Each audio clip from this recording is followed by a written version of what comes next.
The poor bled so the elite may feast.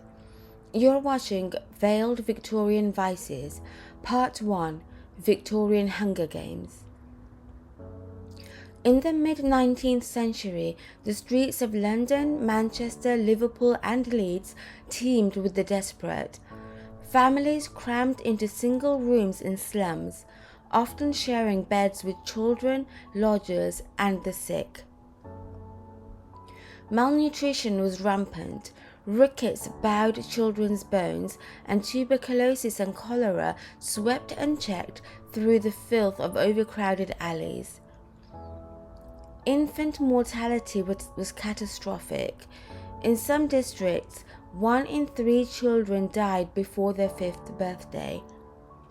Boys as young as 6 were forced up narrow chimneys, often crushed or suffocated, while girls labored 12-hour days in textile mills, their tiny bodies permanently deformed.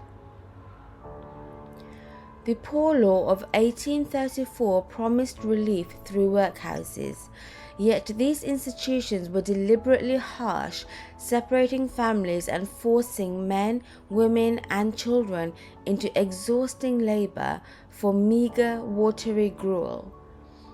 Many avoided workhouses entirely, scavenging, begging, or stealing to survive. In rural areas, peasants poached game from landlords' lands, smuggled alcohol and tea, or resorted to clandestine crimes to feed their families.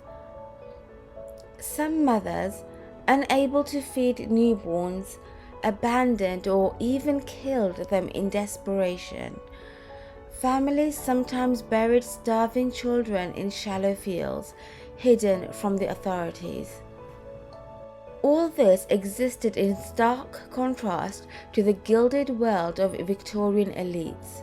While the poor starved in cramped hovels, industrialists and aristocrats dined on imported delicacies, entertained themselves in lavish balls, and commissioned opulent country estates. The disparity was not just material but moral. The suffering of millions was invisible to the upper classes, who enforced social decorum while exploiting cheap labor and profiting from poverty. The Victorian era was one of glittering progress, but its shadows were haunted by hunger, desperation, and dark measures taken to simply survive.